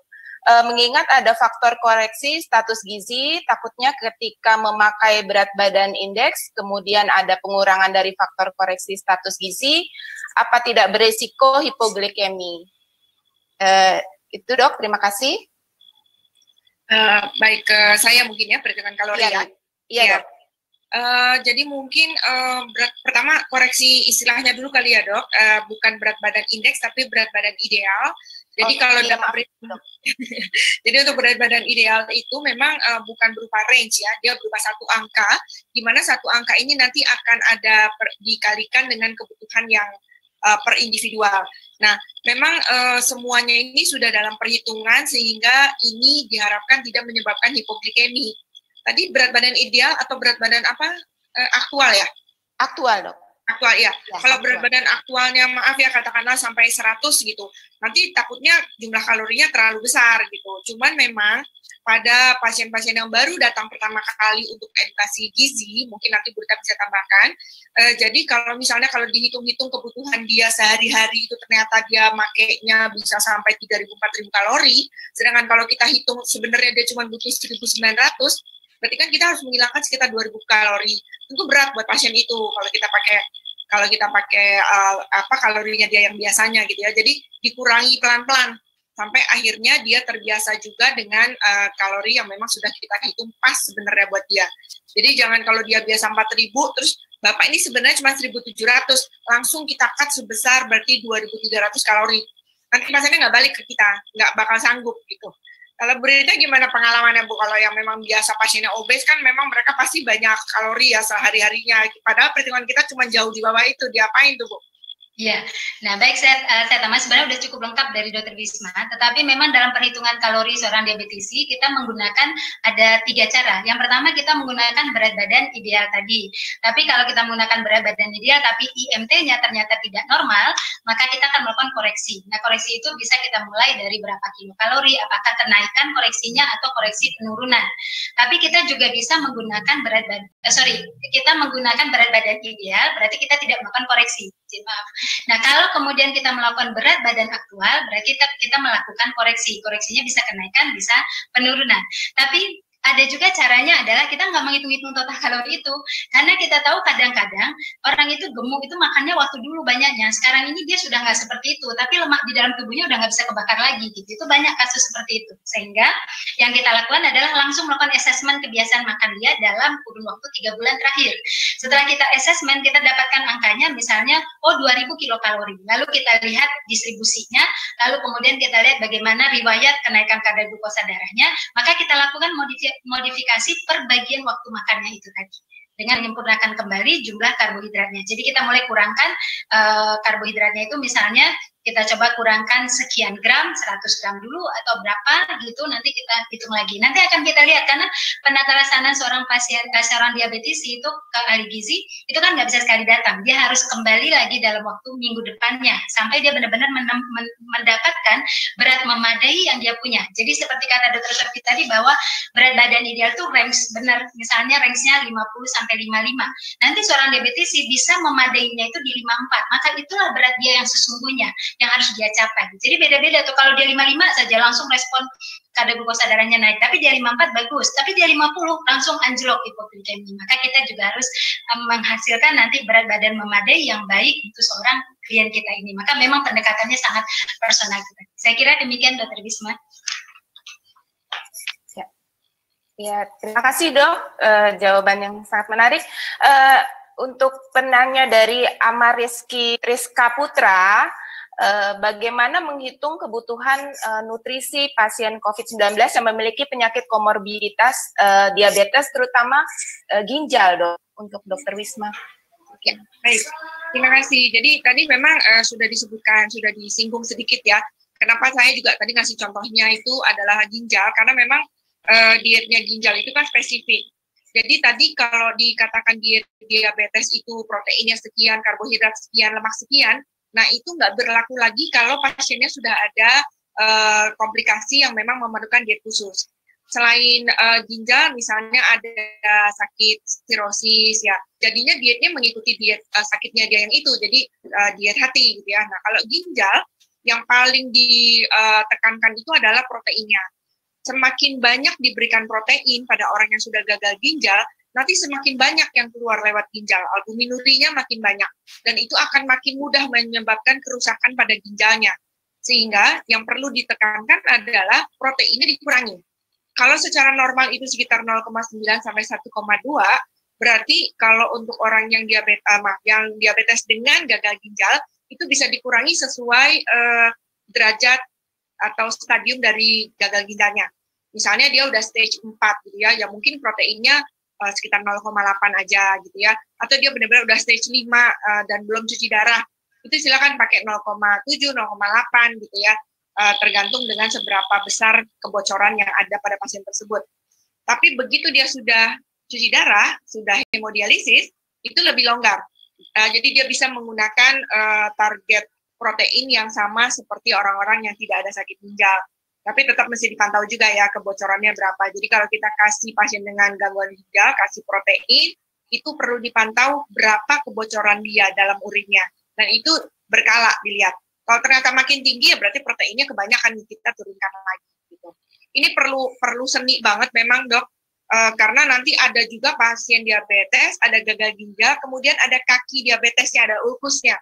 Ulkusnya lebar, besar gitu ya. Padahal ulkus itu kita perlu banget protein, kalau nggak dia nggak sembuh. Tapi ginjalnya juga jelek, nah itu benar-benar seni banget. Gitu. Ya, untuk terapi memang harus seni ya dok ya. Terima kasih dok. Ini mungkin untuk Ibu Rita, tentang pertanyaan dari Dr. Budiman di PKC Kemayoran, dok. Bu, update tentang beras shirataki nih Bu, mungkin minta mungkin lagi ini ya Bu ya. Jadi banyak yang mengatakan itu untuk diet karena katanya nalori. Bagaimana Bu? Ya baik, ya shirataki ini yang lagi sekarang bikin. Shirataki ini kan salah satu bentuk serealia juga, rumput-rumputan gitu basicnya. Nah dia dia kandungan seratnya tinggi, tapi karbohidratnya tidak ada. Jadi karbohidratnya itu bisa dibilang sangat rendah sekali. Jadi kalau kita mengkonsumsi itu, kita paling hanya dapat seratnya, kemudian sedikit vitamin seperti B1. Tapi kita nggak mendapatkan karbohidrat, tapi kita kenyang. Dan kita tahu itu juga bagian dari dari kelompok yang kompleks gitu. Jadi kita merasa itu mengisi lambung kita. Jadi kita merasa bagian makanan pokok kita. Itu saja kelebihannya. Nah ini paling disenangi menu ini oleh orang-orang yang memang mengecilkan jumlah karbohidrat. Kan ada kelompok tertentu yang dietnya itu karbohidratnya hanya 5% energi total. Kalau 5% energi total emang nggak bisa dapat karbohidrat sama sekali, nggak bisa karbohidrat kompleks seperti nasi kentang, nggak akan bisa dimakan. Orang nasi kentang kan 40 gram karbohidrat karbohidratnya. Ini dia hanya 5% dari energi total karbohidratnya, maka dia akan menggunakan shirataki tadi. Tapi kalau untuk seorang diabetes sih hati-hati banget, karena kan kita tahu kalau karbohidratnya sangat low, dia hipo. Kalau terlalu tinggi, dia hiper. Jadi kita nggak bisa pakai yang seperti itu gitu. Kita tetap harus memberikan dia karbohidrat, tapi bagaimana karbohidrat ini bisa membuat respon insulin itu menjadi stabil kan gitu. Jadi itu yang kita jaga betul. Nah inilah yang kemudian nanti tarik ulur sampai kita menemukan satu pola yang khusus, yang benar-benar spesifik untuk seorang klien kita. Jadi bisa aja tuh sama-sama diabetisi, sama-sama nilai HbA1c-nya sama, kemudian kadar gula darahnya sama, tapi pendekatannya bisa berbeda karena respons setiap orang itu juga berbeda terhadap makanan itu tadi. Saya kira demikian ya. Terima kasih. Ya, terima kasih Bu Rita. Ini banyak juga tanya. Boleh nggak sekalian tuh masalah beras-beras ini banyak sekali ditanya pasien-pasien kita gitu ya. Kalau tadi kan shirataki ya, tapi yang sering oleh pasien diabetes tuh beras berwarna, beras hitam, beras merah. Nah, boleh nggak sekalian nih, Dokter Rita, gimana nih? Ada beras berwarna-warni ini kayaknya keren banget gitu. Padahal kalau dari saya pribadi, saya tidak terlalu menyarankan juga gitu ya. Ya mahal ya, dan manfaatnya juga kurang seimbang dengan harganya. Tapi dari pendapat Dokter Rita gimana? Ya, siap. Jadi kalau kita melihat seperti beras merah gitu ya, beras merah itu memang mempunyai serat lebih tinggi dari beras putih, sehingga akan mempengaruhi indeks glikemik. Tentu bagus sebenarnya pilihan kita kepada beras ini, tetapi memang beras ini nggak enak. Kan saya katakan tadi bahwa kita juga sangat sulit memenuhi asupan seorang pasien ketika dia nggak menyukai makanan itu, sehingga kalau saya selalu melakukan porsi 4:1, jadi 4 nasi beras putihnya, 1 beras merahnya, dimasaknya barengan, sehingga beras merah yang satu pembanding itu bisa membuat indeks glikemik dari nasi putih ini menjadi lebih rendah. Walaupun sesungguhnya nasi putih aja kita makan, itu nggak apa-apa, karena kalau piring makan modern, pasti indeks glikemik seluruh makanan itu menjadi rendah. Kan indeks glikemik tidak dinilai dari tunggal makanan, tapi dinilai dari sekaligus dia masuk ke tubuh, dicerna, itu akan muncul indeks glikemiknya.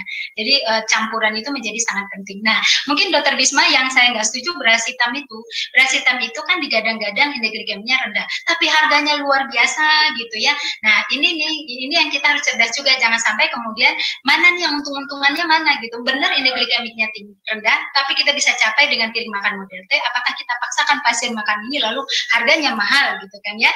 Nah, paling hanya sekarang ini kan sugesti mereka itu muncul karena banyaknya informasi, banyaknya media sosial yang menggadang-gadangkan functional food, sehingga kemudian dia menganggap kalau udah makan itu psikologisnya udah aman gitu. Nah, ini yang mesti pengetahuan lebih banyak kita berikan ke pasien. Saya kira demikian. Jadi kita sepakat nasi putih itu boleh ya, biar boleh dengar ya. Banyak pendapat yang mengatakan bahwa nasi putih itu jangan dimakan, sehingga banyak pasien-pasien saya yang datang akhirnya dengan turun berat badan yang begitu banyak dan juga akhirnya hipoglikemi gitu. Nah, itu yang kita tidak harapkan. Jadi mungkin kita satu suara sepakat bahwa memang beras putih boleh gitu ya. Oke. Silakan Dokter Novi, maaf. Ya, nggak apa-apa Dok, saya juga ini banyak sekali soalnya teman-teman juga mungkin banyak yang seperti ini ya Dok ya, pertanyaan seperti ini karena nasinya lagi tren kan, nasi warna-warni itu tadi ya Dok, beras merah, beras hitam ada nasi gitu pink, ya. Kalau ada nasi pink saya mau deh. Nah, belum lagi ada nasi dingin, ada nasi panas ya. Makanya ya saya selalu katakan tidak usah hal seperti itu terlalu dipikirkan. Yang dipikirkan adalah bagaimana jumlah karbohidrat yang masuk secara total, indeks glikemik, dan kemudian padu-padan dengan makanan lain gitu ya. Coba bayangkan kalau nasi dingin yang nggak baik, kasihan kan pasien makan nasi dingin. Sampai nasi kemarin loh yang dimakan anget gitu ya Allah. Baru mau ditanyakan ini Bu, soalnya banyak juga yang menanya, ada beberapa ini bagaimana indeks glikemik antara nasi dingin dan nasi panas, tapi sudah dijawab dengan Ibu. Terima kasih banyak. Memang ada teorinya nanti indeks glikemiknya untuk yang masih hangat dan baru matang itu lebih tinggi ya, tapi rasanya sih tidak terlalu bermakna ya Dokter Rita ya. Perbedaannya tidak bermakna. Iya, jadi kayaknya repot banget abis itu didinginin dulu supaya indeks glikemiknya turun, kemudian baru dimakan lagi. Rasanya dengan effortnya gitu nggak sebanding gitu. Yes. Dan makan nasi juga kalau apalagi udah tua nggak bakal 1 ember juga gitu. Aduh, menarik sekali ini Dokter. Ibu Rita, terima kasih banyak. Tapi ada satu penanya lagi karena ini dari Pulau Seribu Dok. Jadi Dokter. Boleh jauh. Iya jauh ya Dok ya, walaupun masih di Jakarta ya Dok ya. Ini dari Dokter Doris Chandrawati Manulang di Pulau Harapan. Izin bertanya Ibu Dokter, dari Puskesmas Pulau Harapan, beberapa pasien diabetes di tempat saya, HbA1c-nya itu lebih dari 7, antara 8 sampai 12. Usia penderitanya rata-rata di atas 35, di bawah 77 tahun dengan terapi OAD. Kebiasaan makan mereka di sana memang banyak karbohidrat dan mengandung lemak, Pak Jenuh. Terus agak sulit menerapkan diet untuk seperti yang disarankan oleh Dokter Wisma tadi gitu ya dok ya.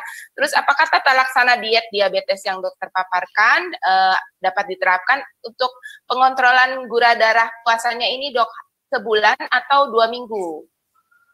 Terima kasih dok. Sebenarnya masalah sulit apa enggak itu tergantung dari mindsetnya si pasien ya. Kalau memang kita biasakan jadi ke dokter, ke ahli gizinya, ke dokter gizinya dikasih tahu nih, ini komposisinya kira-kira seperti ini gitu. Yang bikin sulit itu kan karena tidak terbiasa. Karena sebenarnya yang kita kasih nggak susah ya Bu Rita ya, itu makanan hari-hari kok gitu. Bahkan kalau saya konsul ke ahli gizi dulu ya, itu pada takut tuh, nggak mau loh dok, nggak mau. Nah, begitu udah dihitung, saya sendiri ngerasain begitu dihitung banyak juga ya gitu. Ternyata banyak juga gitu. Jadi bukan makanan yang jadi cuma nasinya cuma 2 butir gitu ya, enggak juga gitu. Tetap banyak dan memang sudah dihitung sesuai dengan kebutuhan yang diperlukan. Jadi sebenarnya sih kalau mau gampang mungkin ya dok, piring dibagi 4 gitu. Nah yang seperempatnya itu nasi, yang setengahnya itu sayur-sayur, yang seperempatnya lagi itu proteinnya. Mungkin dibiasakan begitu gampang, itu bisa kali ya dokter Rita ya. Kalau gimana ngitungnya gitu susah, ya udahlah begitu aja deh gitu. Kan yang ada biasanya kita setengah tuh yang nasi, nah itu dirubah deh. Yang nasinya jadi seperempat, yang seperempatnya dagingnya, nah setengahnya itu dibuat sayur. Kalau bisa konsisten melakukan itu, harusnya HbA1c-nya juga turun. Ya tentu dibantu dengan obat dan aktivitas fisik ya gitu. Jadi tadi saya senang juga sih HbA1c-nya banyak yang antara 7 sampai 8, wah hebat juga gitu ya. Karena 12, maaf. Sampai 12, oh jangan kalau 12. Kata-kata tinggi.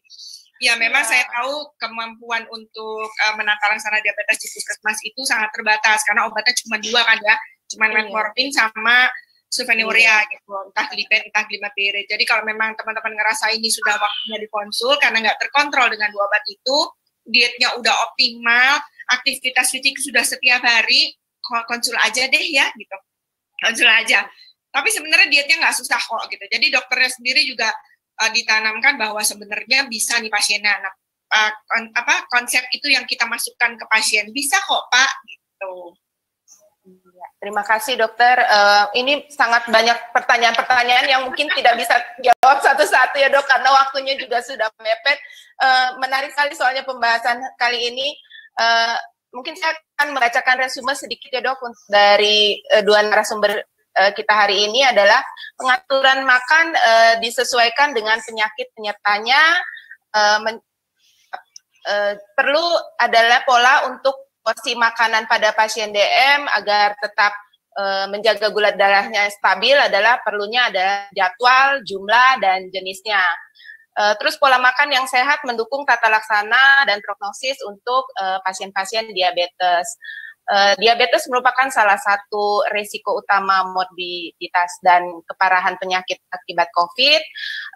Memasuki era new normal selama pandemi COVID ini, masyarakat mulai kembali beraktivitas sehari-hari, maka perlunya adalah nutrisi yang memiliki peran penting untuk mencegah tertularnya infeksi, terutama pada penderita penyandang DM. Terima kasih juga untuk tips pengaturan makan pada penyandang diabetes. Orang-orang yang dapat mengatur indeks glikemik dengan baik dapat mencegah resiko diabetes mellitus. Untuk sebelum menutup acara ini, mungkin saya memberi kesempatan untuk 2 pembicara kali ini. Kesempatan pertama kepada Dr. Wisma sebagai pembicara untuk memberikan pesan-pesan dok buat teman-teman. Ini banyak sekali dok yang ikutan, ada 1.000 lebih, hampir 2.000, sangat antusias untuk kali ini karena pembicaranya memang pembicara yang sangat menarik sekali. Terima kasih dokter, silakan kepada Ibu Dr. Wisma pesan-pesannya. Baik, terima kasih Dr. Novi. Ya, saya senang sekali bisa berbagi. Inti yang akan saya berikan pada hari ini adalah pasien-pasien diabetes akan mulai kembali beraktivitas. Artinya kemungkinan teman-teman akan kedatangan lagi nih pasien-pasien diabetes ke poliklinik teman-teman gitu. Jadi tolong diingatkan kembali agar bisa menjaga pola hidup sehatnya. Dan salah satu yang sangat penting adalah bagaimana bisa menjaga nutrisinya. Itu tidak mudah memang, tetapi kita harus yakinkan bahwa dengan nutrisi yang baik, itu akan meningkatkan daya tahan tubuh pasien-pasien kita. Tadi nanti bisa pas lagi kontrol, selain obat-obatnya, tolong edukasi untuk nutrisinya ditingkatkan, Dok. Itu aja titipan saya, Dok. Terima kasih. Terima kasih kembali, Dokter. Mungkin yang kedua, pesan dari Ibu Rita. Silakan, Ibu. Ya. Baik, terima kasih, Dokter Novi. Nah, Bapak Ibu peserta seminar semuanya, saya hanya ingin katakan bahwa ketika seorang sudah menderita diabetes, terjadilah perubahan memilih makanan dan kriteria yang saya sebutkan tadi. Nah, memilih makanan itu kan adalah perilaku. Nah, seseorang itu bisa merubah perilakunya. Memang tahap pertama adalah pemahaman. Maka saya hanya titip pesan saja, ketika menghadapi seorang diabetesi, jangan pelit ngomong. Karena ngomong itulah yang membantu dia untuk memahami situasi dirinya, memahami tentang makanan. Semakin orang berpandangan positif terhadap suatu makanan, maka semakin dia menyukainya. Semakin dia berpikiran negatif terhadap suatu makanan itu, maka dia akan menjauhi makanan tersebut. Maka kitalah yang membangun bagaimana dia memandang positif terhadap makanan yang akan kita anjurkan, dan bagaimana kita membangun pandangan negatif terhadap makanan yang tidak kita anjurkan. Saya kira demikian. Terima kasih. Terima kasih Ibu Rita, terima kasih sekali lagi untuk Dr. Wisma dan Ibu Rita yang telah memberikan sharing pada hari ini. Ilmunya sangat menarik, diskusi kali ini antusiasme dari teman-teman sangat banyak chat pertanyaan yang tidak dapat terjawab satu persatu. Kami mohon maaf karena keterbatasan waktu. Semoga acara hari ini bermanfaat dan membawa berkah buat teman-teman sejawat semua, terutama teman-teman yang di garda depan ya, Dok ya. Semoga webinar series berikutnya dengan topik-topik yang tidak kalah menarik dapat meningkatkan kita wawasan dan penyemangat bagi teman-teman sejawat dalam upaya pelayanan kesehatan ke masyarakat, khususnya pencegahan dan tata laksana penyakit tidak menular. Kita doakan bersama agar wabah COVID ini cepat berlalu ya, Dok ya, dan kita tetap sehat semuanya. Sekali lagi terima kasih yang tak terhingga buat dua pembicara kami hari ini, dan atas partisipasi teman-teman sejawat yang mohon maaf kami tidak dapat menjawab pertanyaan satu persatu. Untuk itu kami mohon maaf atas segala kesalahan dan kesilapan hari ini, atas kekurangannya. Kami tutup acara ini. Billahi taufik wal hidayah. Wassalamualaikum warahmatullahi wabarakatuh. Waalaikumsalam warahmatullahi wabarakatuh. Terima kasih, Bu. Ya, makasih. Terima kasih semuanya. Makasih Dr. Gisma, Dr. Endang, dan semuanya. Ya, terima kasih, Bu.